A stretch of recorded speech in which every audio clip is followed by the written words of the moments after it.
وقال أمير المؤمنين في الحديث عبد الله بن المبارك رحمه الله تعالى: الإسناد من الدين، ولولا الإسناد لقال من شاء ما شاء. وبه قال أخبرنا سماحة الشيخ شيخنا وسيدنا ومرشدنا ومصلحنا ومؤدبنا ومشفقنا ومحسننا وأستاذنا وسرور قلوبنا وقرة أعيننا الكامل الفاضل محبوب العلماء والمشايخ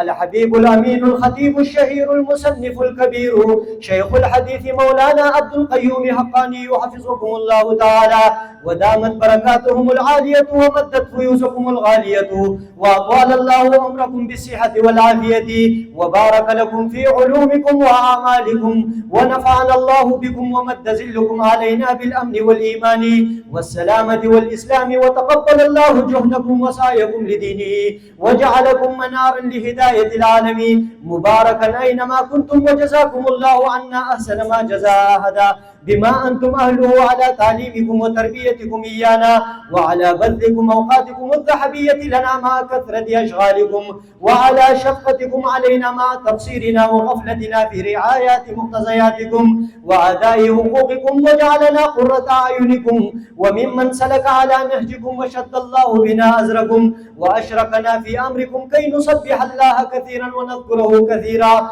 أخبركم أمير المؤمنين في الحديث المحدث الجليل أستاذ المجاهدين والمحدثين مولانا عبد الحق حقاني رحمة الله تعالى رحمة واسعة سقى الله ثراه وجعل الجنة مثواه عن فضيلة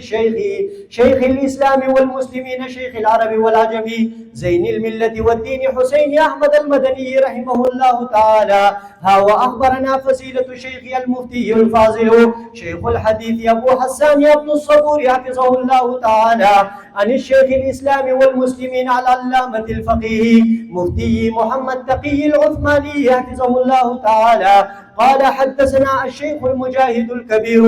المفتي مولانا رشيد أحمد الذي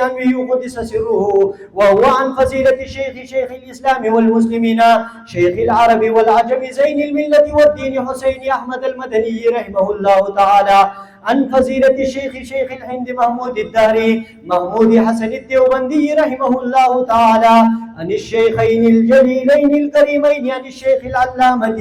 قاسم العلوم والخيرات محمد قاسم النانوتوي والشيخ العلامة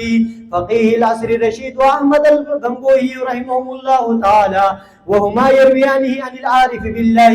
الشيخ عبد الغني المجددي الدهلوي ثم المدني رحمه الله تعالى عن الشهير في الآفاق مولانا الإمام الحجة شاه محمد إسحاق الدهلوي ثم المكي رحمه الله تعالى عن جده أبيه أمه شاه عبد العزيز الدهلوي رحمه الله تعالى وهو عن العارف بالله إمام الأئمة مرجع الأسانيد في الهند إمام المنقول والمعقول مولانا شاه ولي الله أحمد بن عبد الرحيم النقشبندي رحمه الله تعالى قال: أخبرنا الشيخ أبو طاهر محمد بن إبراهيم الكردي المدني رحمه الله قال: أخبرنا والدي الشيخ إبراهيم الكردي رحمه الله تعالى قال: قرأت على الشيخ أحمد القشاشي رحمه الله تعالى قال: أخبرنا الشيخ أحمد بن عبد القدوس أبو المواهب الشناوي رحمه الله قال: أخبرنا الشيخ شمس الدين محمد بن أحمد بن محمد الرملي رحمه الله عن الشيخ زكريا بن محمد أبي يحيى الأنصاري رحمه الله تعالى